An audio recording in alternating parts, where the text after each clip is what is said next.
الله الرحمن الرحيم الحمد لله رب العالمين والصلاة والسلام على أشرف الأنبياء والمرسلين سيدنا ونبينا وحبيبنا وشفيعنا مولانا محمد وعلى آله وصحبه أجمعين. أعوذ بالله من الشيطان الرجيم. بسم الله الرحمن الرحيم.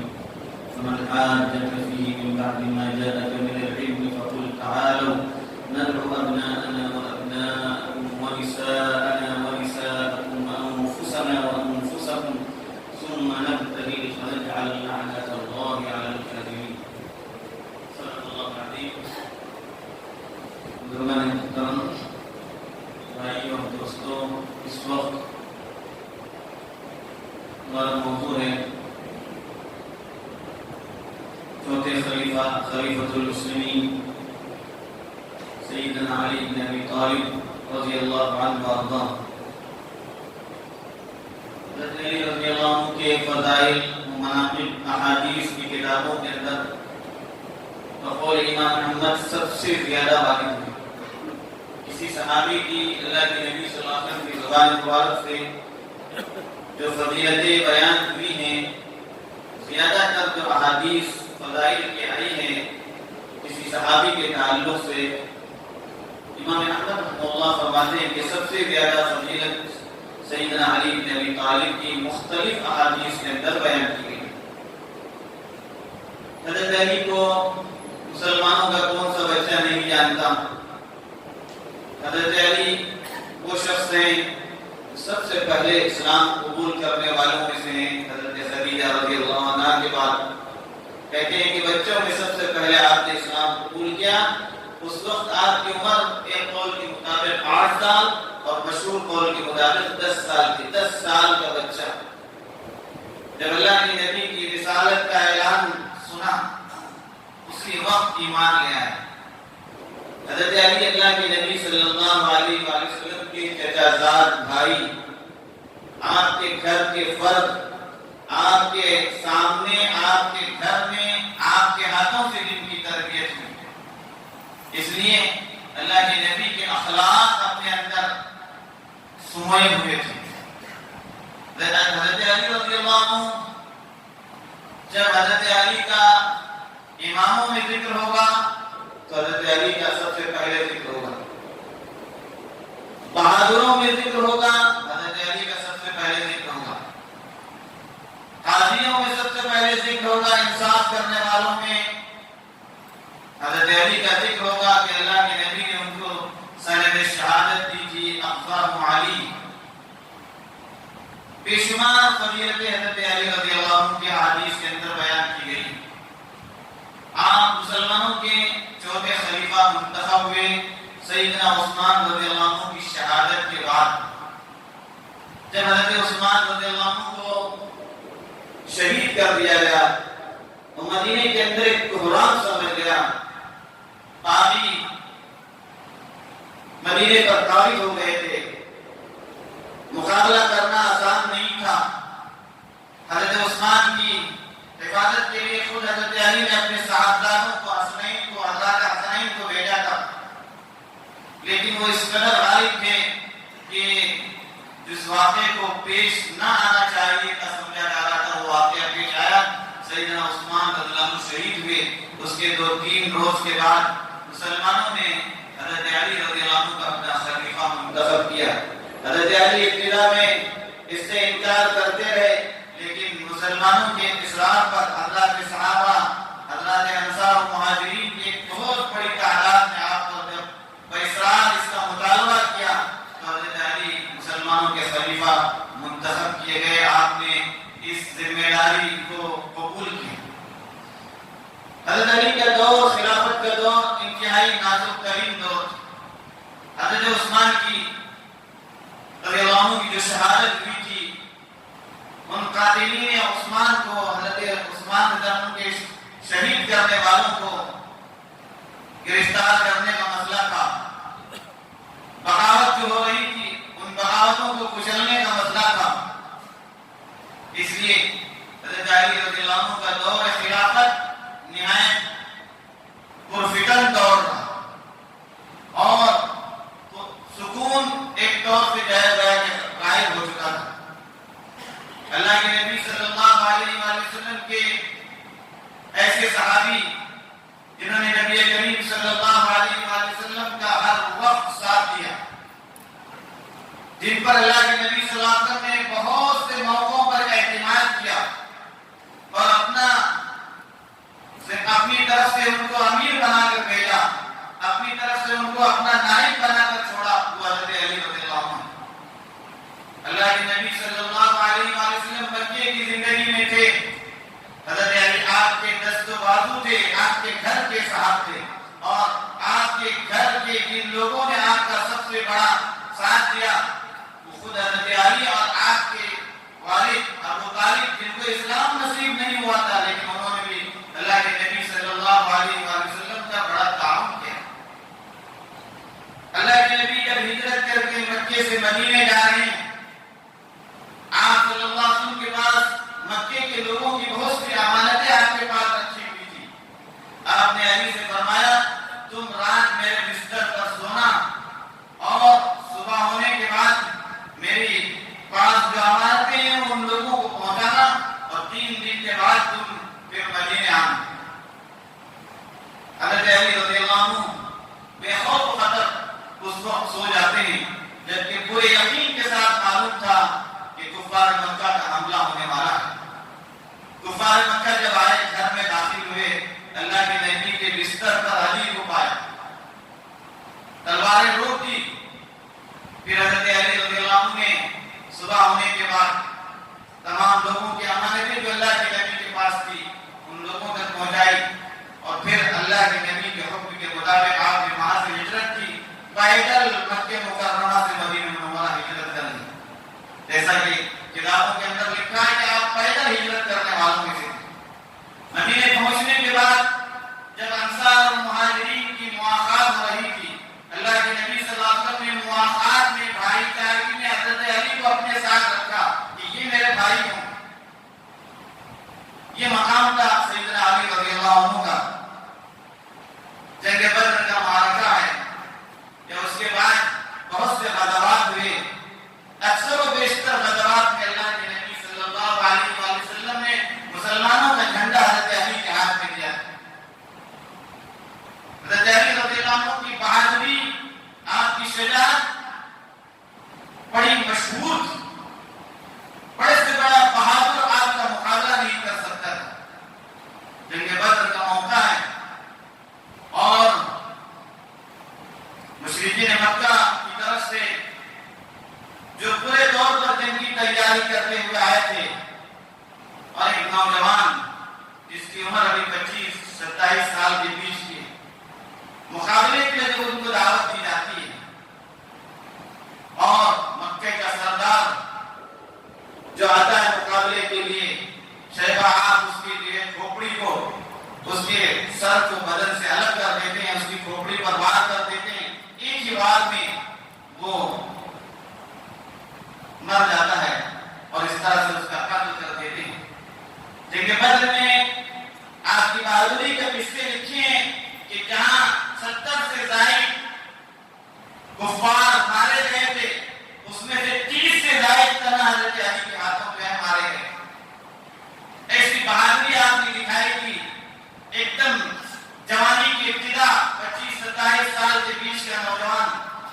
پھر یہی بہادری آپ نے جنگ احد کے موقع پر بھی دکھائی۔ جنگ احد کے موقع پر طلحہ ابن عثمان کے ہاتھ میں کفار کا جھنڈا تھا، اس نے مقابلے کے لیے جب بلایا ان الفاظ کے ساتھ، تمہارے نبی تم سے کہتے ہیں کہ اگر ہماری تلواروں سے تم مارے جاؤ گے تم جنت میں جاؤ گے، اور تمہاری تلوار سے ہم مارے جائیں گے ہم کو جہنم میں جلنا ہوگا، آؤ کون اس معاملے میں جلدی کرنا چاہتا ہے؟ حضرت علی اس کے مقابلے کے آگے بڑھے یہ کہتے ہوئے مجھے میرے نبی کی بات پر پورا یقین ہے۔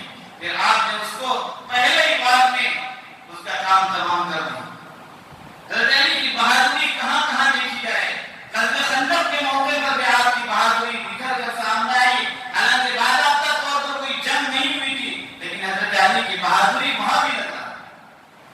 جنگ خیبر کے موقع سے تو کیا کہنا، یہودیوں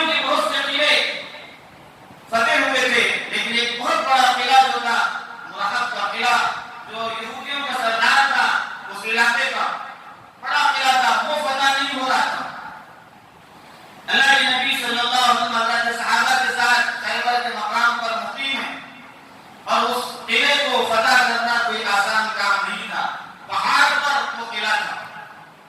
حضرت صحابہ اللہ کے نبی کے ساتھ پہاڑ کے نیچے کے اوپر سے سب کچھ جو ہے وہ دیکھ رہے تھے، حملے کر رہے تھے۔ اللہ کے نبی صلی اللہ علیہ وسلم نے فرمایا کل میں جھنڈا ایسے آدمی کے ہاتھ میں دوں گا جو اللہ اور اس کے رسول سے محبت کرتا ہے اور اللہ اور اس کا رسول بھی اس سے محبت کرتا ہے۔ واقعات میں آتا ہے کہ حضرت عمر رضی اللہ عنہ فرماتے ہیں مجھے کسی دن عمارت کا شوق نہیں ہوا، آگے بڑھنے کا شوق نہیں ہوا، آج مجھے شوق ہوا کہ کسی طرح سے مجھے یہ سرٹیفکیٹ مل جائے کہ اللہ اور اس کے رسول بھی اس سے محبت کرتے ہیں، وہ بھی اللہ اور اس کے رسول سے محبت کرتا ہے۔ میں آگے آگے آنے کی کوشش کرنے لگا۔ اللہ کے نبی صلی اللہ علیہ وسلم مجمع پر نظر دوڑائے، پوچھا علی کہاں ہے؟ لوگوں نے کہا ان کو آشوب ہوا ہے، ان کو آنکھوں کو تکلیف ہے، وہ دیکھ نہیں پا رہے ٹھیک سے، آشوب چشم ہوا ہے۔ اللہ کے نبی نے حضرت علی کو آگے بلایا، اپنا لعاب مبارک ان کے آنکھوں پر لگایا، اسی وقت ان کو اچھا ہو گیا۔ آپ نے ان کے ہاتھ پہ جھنڈا دیا، کہا کہ پھر آپ آگے بڑھیں۔ جب حضرت علی رضی اللہ عنہ خیبر کو فتح کر رہے ہیں، صرف ایک بار میں آپ نے مرحب کا مقابلہ کیا، اس کی گردن اڑائی اور اپنے ہاتھ سے مرحب کے قلعے کے دروازے کو اپنے ہاتھ سے نکال دیا، اور جہاں پر جو دروازہ لگا ہوا تھا بہت بڑا دروازہ، اس کو اپنے ہاتھوں سے اس کو اکھاڑ دیا، اور اس طرح سے وہ قلعہ فتح ہوا۔ ایسے بہادری کی جواب دکھانے والے حضرت علی رضی اللہ عنہ ایک اہم ترین جنگ میں اللہ کے نبی صلی اللہ علیہ وسلم آپ کو ساتھ نہیں لے گئے، وہ ہے غزوہ تبوک۔ غزوہ تبوک کے موقع پر اللہ کے نبی صلی اللہ علیہ وآلہ وسلم نے حضرت علی کو اپنے اور اپنے گھر والوں کا ذمہ دار بنایا۔ مدینے میں جو عورتیں تھیں ان پر آپ اپنا نائب بنا کر آپ جانے لگے۔ علی رضی اللہ عنہ کہنے لگے اللہ کے نبی صلی اللہ علیہ وسلم اتنا اہم غزوہ آپ مجھے بچوں اور عورتوں پر چھوڑ رہے ہیں۔ اس وقت اللہ کے نبی نے فرمایا کیا تمہیں یہ پسند نہیں ہے؟ تم میرے لیے تمہاری حیثیت وہی ہو جو موسیٰ کے لیے ہارون کی تھی۔ موسیٰ علیہ السلام کے لیے ہارون کی جو حیثیت تھی، ہارون حضرت موسیٰ کے لیے کس طرح سے جو مقام رکھتے تھے، تم میرے لیے وہی مقام رکھتے ہو، لیکن اتنی بات ضرور ہے کہ میرے بعد پھر نبی نہیں آئے۔ یہ مقام تھا سیدنا علی بن ابی طالب رضی اللہ عنہ کا۔ جب آپ حجۃ الوداع سے فارغ ہو کر جا رہے تھے، اللہ کے نبی صلی اللہ علیہ وآلہ وسلم سے کسی نے حضرت علی کے تعلق سے شکایات کر دی، تو اللہ کے نبی صلی اللہ علیہ وآلہ وسلم نے فرمایا اللہ مجھ سے محبت کرتا ہے، جو مجھ سے محبت کرتا ہے سن لے، من کنت مولاہ فعلی مولا، میں اس کا دوست ہوں، جو میرا دوست ہے علی بھی اس کا دوست ہے۔ اللہ تو اس سے دوستی رکھ جو علی سے دوستی رکھتا ہے، علی سے محبت رکھتا ہے۔ اور ایک دفعہ فرمایا جس نے علی کو اذیت دی اس نے مجھے اذیت دی، مجھے تکلیف دی۔ اللہ کے نبی صلی اللہ علیہ وآلہ وسلم نے حضرت علی پر کہاں کہاں اعتماد کیا؟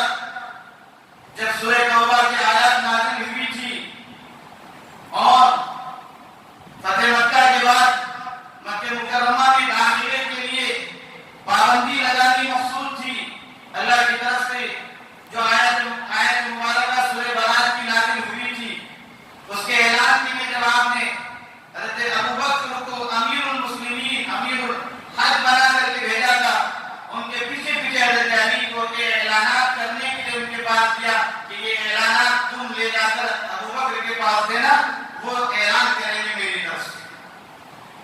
یمن میں دعوت دین کے لیے جن لوگوں کو بھیجا اس میں سب سے پہلے حضرت علی رضی اللہ عنہ کو بھیجا اور حضرت معاذ رضی اللہ عنہ کو بھیجا تھا، اور یہ بتایا تھا دیکھو ان لوگوں کو دعوت دینا، دین کی دعوت دینا۔ ان حضرات کی دعوت سے پورا یمن اسلام میں داخل ہوا، پورے یمن کے لوگ اسلام میں داخل ہوئے۔ دوستو اور بزرگوں، اللہ کے نبی صلی اللہ علیہ وآلہ وسلم نے حضرت علی سے ایسی محبت کی، اپنی سب سے چہیتی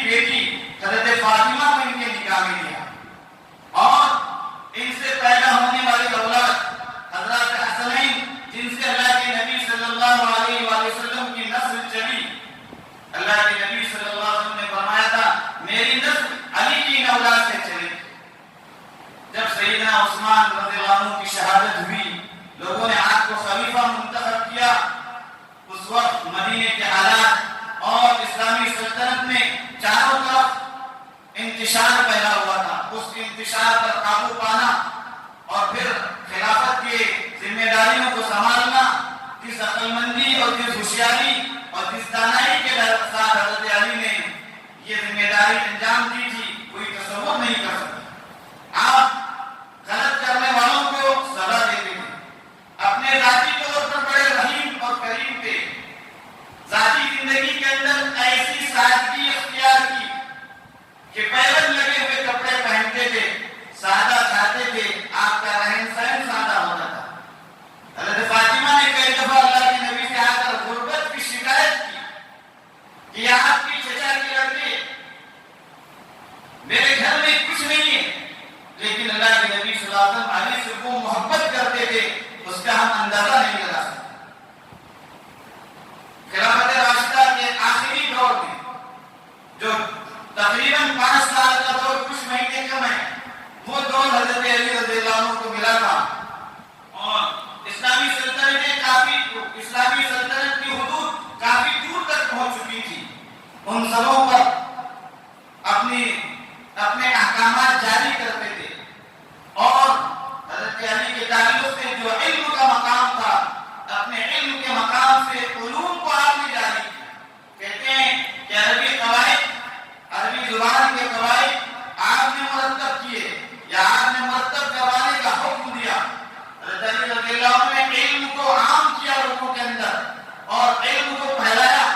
آپ خود پڑھے لکھے ہوئے تھے، اللہ کے نبی کے بہت سے جو ہے خطوط اور اللہ کے نبی صلی اللہ علیہ وسلم کے بہت سے معاہدے لکھنے میں حضرت علی رضی اللہ عنہ کا نام لیا جاتا ہے۔ اپنے دور خلافت میں جو سب سے زیادہ حضرت علی کو واسطہ پڑا تھا، ان خوارج سے واسطہ پڑا تھا جنہوں نے آپ کی خلافت کے خلاف اٹھ کھڑے ہوئے تھے، حضرت علی رضی اللہ عنہ نے ان کا مقابلہ کیا، اور حضرت علی رضی اللہ عنہ اس وقت حق پر تھے۔ یہ امت کا اس پر اجماع ہے، اہل سنت کا اجماع ہے کہ آپ حق پر تھے۔ ان لوگوں نے جب حضرت علی رضی اللہ عنہ کی جان لینی چاہیے تو حضرت علی ہی کے لوگوں میں سے کسی کو تیار کیا، عبد الرحمن بن ملجم نامی اس شخص نے حضرت علی رضی اللہ عنہ پر عین فجر کی نماز کے لیے آپ جا رہے ہیں، اس وقت حملہ کیا۔ اس حملے میں اسی وقت آپ شہید نہیں ہوئے، آپ نے اپنے لوگوں سے کہا کہ جس نے مجھے مارا ہے تم اس کو صرف پکڑنا، ابھی اس کو نہیں مارنا، اگر میں زندہ رہا تو پھر اس کا حساب میں خود لے لوں گا، اگر میری اسی میں موت ہوئی، میری شہادت ہوئی تو اپنے بچوں سے کہا، حضرت حسنین سے جن کو اللہ کے نبی صلی اللہ علیہ وسلم نے فرمایا تھا سیدہ شباب اہل جنہ، جنت کے جوانوں کے سردار ہیں میرے دونوں بچے حسن و حسین، ان سے فرمایا دیکھو اس کا اتنا ہی بدلہ لینا جتنے بدلے کا وہ مستحق ہے، اس نے مجھ پر ایک وار کیا ہے، تم بھی اس پر ایک ہی وار کرنا، اس سے زیادہ وار نہ کرنا۔ اپنے مقابل پر آنے والوں کو حضرت علی رضی اللہ عنہ نے بہت سے موقعوں پر معاف کر دیا۔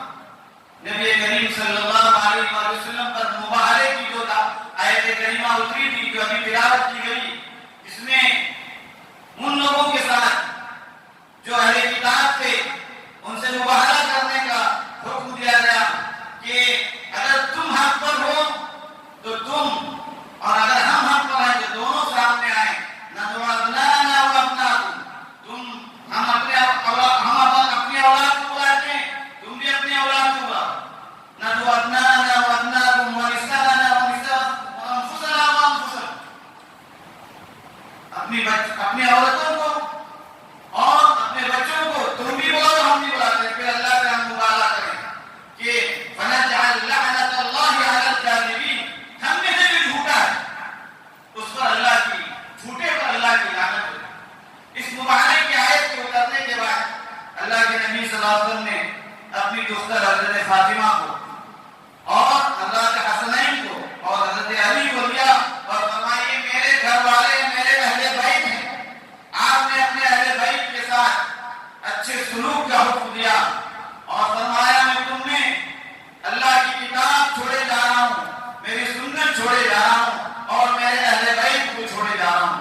یہ حضرت علی رضی اللہ عنہ کا مقام تھا.